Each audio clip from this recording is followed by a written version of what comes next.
My father tried bragging to his friends that he raised me well despite letting my late mother abuse me daily. I called him weak, spineless, and pathetic in front of everyone, and now the whole family has exploded. Posted by you/artistic minute 4365. My father has always been against any confrontation or arguments. He is extremely passive, refuses to stand up for himself, and avoids any conflict. If someone isn't paying attention while walking and bumps into him, he insists it's his own fault. If his employer messed up his salary, he wouldn't bother fixing it. If a mechanic didn't properly repair his car, he would just accept it as is. This unfortunately resulted in a tumultuous childhood with my insanely narcissistic mother. She controlled his every move. She got him to quit his job and become a stay-at-home dad. She had him do every chore. She insulted him at every step. She cheated on him relentlessly and even brought affair partners into our home. She enjoyed making his life miserable every day, and he never questioned it.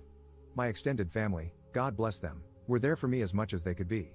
They tried for years to make my father leave, but he never budged.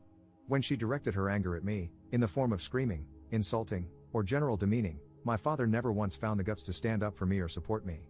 When I was a kid, if I cried to my dad about something my mom did or said to me, he would sweep it under the rug or insist I forget about it. He would even try to justify it. As I grew older, it really set in for me how messed up this was. My mother gladly kicked me out of the house when I was 18, and my father just sat there looking sullen. He didn't say a damn thing. I joined the Air Force almost immediately and got stationed on the other side of the country. The dynamic was awful, and I could have easily gone down the incel route if not for therapy and the amazing people I met along the way. It took years for me to get into a better mental space. I was filled with hatred. My mother left my father 2 years after I got stationed and utterly destroyed him in the divorce. She was unalived a year later in a DUI with one of her affair partners. I took a lot of joy in hearing that it took her hours to unalive, and that's when I knew I really needed help to process things. I'm almost 30 now, have a girlfriend who is perhaps the best thing to ever happen in my life, and she fully understands the situation with my family. I have learned not to allow myself to be consumed with anger and resentment by my past, or so I thought, and instead put that energy toward my future. I have been extraordinarily low contact, nearly no contact, with my father since I left. As much as I try, I cannot make that connection with him. I recently went to a family reunion and brought my girlfriend with me. My father was there since it was his side of the family. They have many issues with him, but he's family, so whatever, I guess. I made sure to avoid him. I was chatting with my uncles when I heard my father talking in the background. He was discussing how a coworker of his was going through a divorce after discovering his wife was having an affair and was positioned to have a very favorable outcome. My father remarked that his coworker should work to forgive his wife and, in his own words, set a good example for unity and forgiveness, and how he believed he had set a great example for me in that regard. I swear it was like a switch went off in my head, and I was mentally back to being that rage-filled 18-year-old. All these years, and he never learned a damn thing. I turned to him and asked if he was effing serious. He looked at me and started to stutter. I know the next minute was pure word vomit, and I can't relay it perfectly, but to sum it up, I shouted that he was a pathetic father, a pathetic man, that his family all knows he's a disgrace of a human being who would rather let his son be treated like crap than defend him because he's a effing coward. No one would ever see him as an example to live by, his wife would rather sleep with half the neighborhood than even touch him, and he should never ever believe anyone respects him. I began to derail and ramble between my shouting, and my girlfriend quickly took me out and drove me home. It was insane how quickly being away from him made me feel better. She just held me when we got back and told me it was okay. Again, she's the best thing to ever happen to me. I was ashamed of how I lost it and am now going to resume therapy, that's a given. However, I'm glad I finally unloaded what always needed to be said onto him. Extended family is pretty mixed in their reactions. His brothers, my uncles, said it was time for him to hear it from me. My grandparents are pissed that I did it in front of the entire extended family, with some saying I should have done it behind closed doors instead of in front of everyone. Relevant comments. Commenter. All I can say, based on your post and this interaction, is that your anger is deeply misguided. You're failing to recognize the truly horrifying thing. You're behaving like the very mother you should actually hate. Ops response. Oh, trust me, I fully hate her as well, but she's gone, and there's no use holding a grudge against a dead person. I had hoped, though, that after his son made him an outsider in his life, his family openly joked to his face about his failings as a father, his ex-wife drained him of everything and left him starting over in a one-bedroom apartment, and his friends slowly left him one by one out of embarrassment, that maybe, just maybe, he would have had at least one moment to reflect and consider that he should have done things differently. Update 2 days later. Thanks for the advice and recommendations, even among some of the responses calling me the jerk. However, some of them needed to be addressed because they were either hilarious or cringe-worthy. Some of the responses were very angry, and they confused me at first, until I saw their comments further down or checked their profiles and saw rants about double standards or complete non-sequitur ramblings about women. So yeah, not helpful advice, but they served as great dark reflections of how I could have turned out if not for the support in my life. Some attempted to portray my dad as a humble, kind, caring, sensitive old man, and made it seem like I was just being a big bully. This was a good insight into how enablers of abuse get away with so much in today's world, because so many people forget that they are part of the abuse themselves. Others tried to mentally dissect me or have a gotcha moment to pull apart my story. That was generally asinine, and I had to step away from those before they asked for my cranial measurements or something. So, it was pretty much the next morning when I realized I needed to address the events of the night before. I first spoke to my girlfriend and gave a sincere apology for having her see me like that. She reassured me that nothing was wrong. She's known me for years, has always known me to be level-headed, and understands why I snapped. She has her own history of dealing with narcissistic families, so she absolutely understands the dynamic. She only really suggested that it would be best to work on spending time around my extended family since my father will always be there. I told her not to worry, that I would immediately talk to them afterward to figure that out. So, that part's fine. I may have looked kind of like a jerk in front of her, but I'm making sure that doesn't happen again. I also informed her of my intentions to resume therapy to keep myself steady, which she was happy to hear. I called my grandparents and sincerely apologized for putting such a sore dent in their family reunion. I told them it wasn't appropriate, and while it felt good to say those things to him, it should have been done privately, not in front of everyone. I also explained that going forward, as much as I love spending time with them, since the family always gathers as one group, which includes my father, I need to distance myself occasionally until I feel comfortable being around him again. I reassured them that I'm not, nor would I ever, establish an ultimatum or make demands of them. Either way, I just need to step back for now. I guess during my apology and explanation, I was kind of going on a tangent because my grandfather interrupted me to tell me to calm down. He explained that after I left, people started to separate or slowly leave, and eventually, they were able to talk to my father one-on-one. Apparently, seeing me freak out led to my grandmother having a mini freak out of her own when she spoke to my father, which resulted in her kicking him out. While I have a great relationship with both of my grandparents, my grandmother has always been extra protective of me, so seeing me that way must have set off a fire in her. My grandfather then said that it's become a bit of an open family secret that my father is failing. His brothers taunt him about it, and they generally don't have a great relationship with him, while for my grandparents, it's always been uneasy. But seeing me the other day and how much it still affects me has really clicked for a lot of people that the situation was truly bad. They began to apologize, saying they were sorry if they didn't do enough, to which I very adamantly responded that they did more than anyone could have expected. It got very emotional for a minute, but it culminated in them telling me that they've decided to distance themselves from my father for the time being. They've given him the ultimatum that unless he does some deep introspection and regularly goes to therapy, that distance may become permanent. My extended family, I've been told, are going to try and reach out or call, but I asked my grandparents to relay to them that it's not necessary, and that I'm fine and sorry for ruining the day. Once again, they told me I shouldn't apologize for being hurt.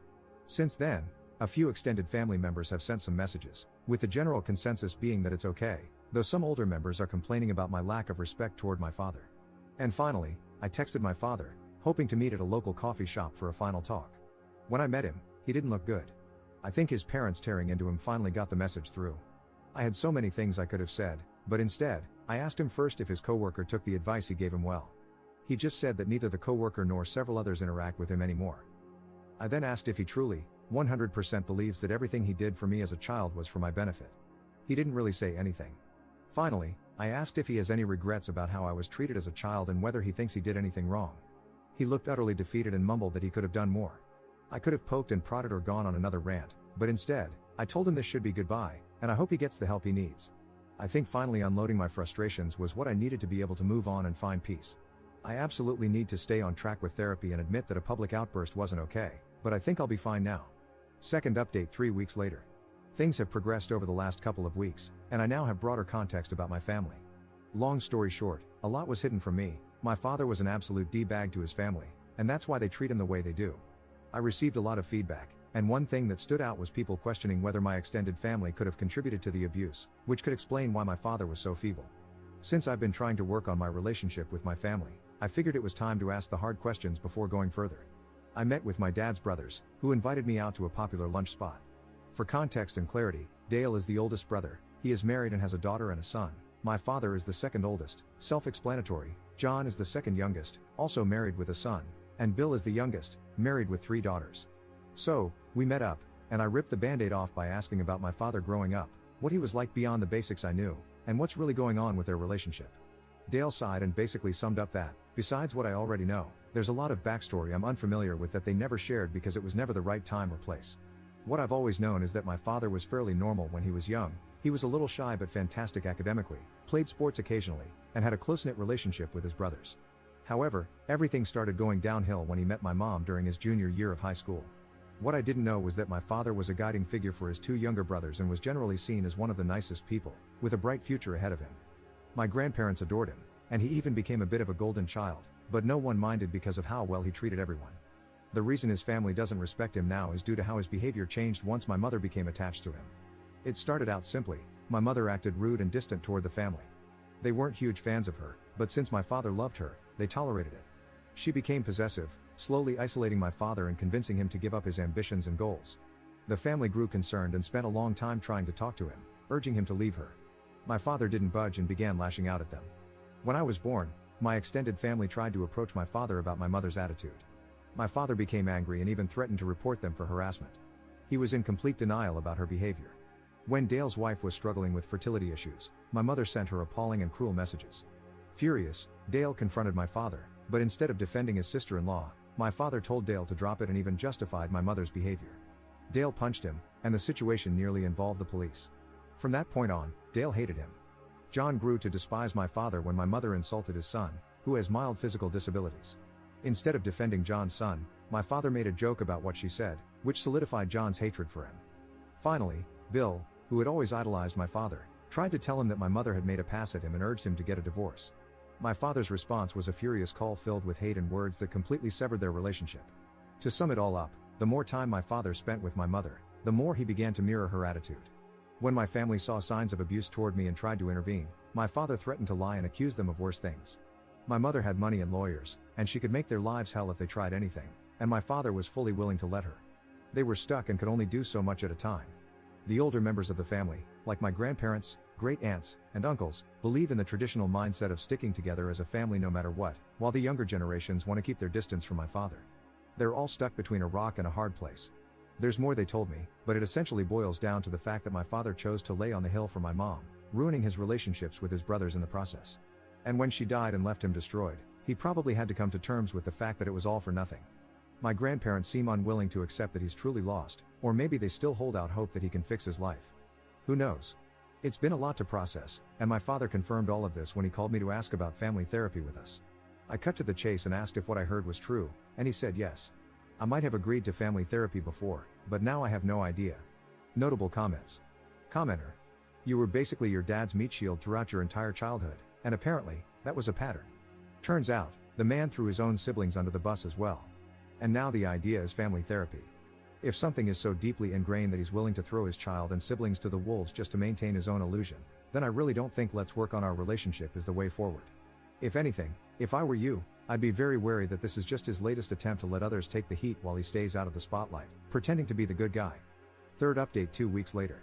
I came to the decision that it was time to cut off my father for good. The more I learned about who he was, the more I realized that nothing good would come from having him in my life. I'm also going to put some minor distance between myself and my extended family on his side until I can process things more. There's just a lot to work through there. I met up with my father one last time in a coffee shop to talk things over. I asked him one last time, why? Why did he do all this? Why did he let his wife treat everyone like crap? Why did he treat his family and me like crap for her? Why did he do all this? He tried to weasel his way out, but I absolutely demanded to know. And he basically answered that it was because he loved her. Yep, that was his stupid answer. He loved her and just clung to her no matter what she did. No matter how much she hurt him or others, he was an insecure man who latched onto the first woman who showed him attention. Even when she slowly destroyed his life, he thought it was better than trying again. I just got up and told him to fix his life, but I wouldn't be a part of it. I hope he has the sense to understand why. No matter how he tried to word it, I had 2 abusive parents. He didn't say anything, just stared at me. Which leads to last night. I got a call from my grandparents that the night before, my dad had tried to call his brothers and make peace. Unfortunately, from what they said, he did it in the most lackluster, avoidant way possible, sparing himself any guilt. That didn't go well. After recent events and old wounds being dug up, they gave him a verbal lashing that made mine look microscopic in comparison. My dad hung up and lost his crap, decimated his entire apartment before packing up what was left and driving off. They only found out because one of his brothers came to check on him. From what they can tell from the few texts they've received, he's lost his mind after decades of crap and is driving to the other side of the country to start fresh. Also, from the minimal communication they've had with him, he's acting incredibly vile toward them, and they say he seems to be acting just like my mother. Edit. Things are progressing/spiraling very quickly, and I'm expecting this whole insanity parade to come to a conclusion within a few days at this rate. I won't make any real update until I have all the facts, but I'm just glad I made the decision to move on. Fourth update 3 months 2 weeks later. For those who stuck around, I'd say it's over and as wrapped up as it can be. My girlfriend/fiancé and I are getting married later this year. My father is alive. He lost his crap and spiraled, but a couple of weeks later, he came back. His apartment obviously barred him from returning and is pursuing legal and financial damages against him. He has no job anymore and is staying with my grandparents. He has hit rock bottom and has finally taken responsibility for his life, his choices, and his damaged relationships. It's too late for a lot of the family, but his parents are seemingly offering some help now that he's finally trying to fix things. However, the extended family as a whole has kind of blown up. My father became a mascot for deeper family issues that had been worsening over time. There are far too many to go over, but when he was finally called out, everyone realized there was no use in ignoring everything else going on. Minor feuds have formed, some people aren't speaking to each other, and some have entered marriage counseling and family therapy. People don't want to live by the but family mentality anymore. My fiancé and I have decided to distance ourselves.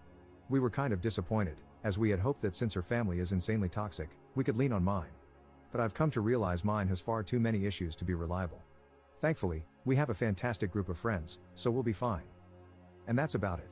I'm wrapping this up and moving on to a far less bitter lifestyle.